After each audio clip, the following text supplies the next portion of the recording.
ايش اللي صار؟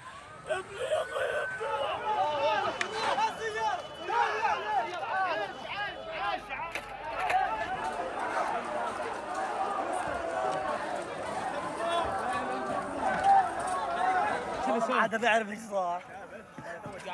والله ما عاد بيعرف، كلهم قرايبنا ست دور، ست عائلات هنا، كل الدور فيها 1000 واحد هنا في المنطقة، كلهم استشهدوا.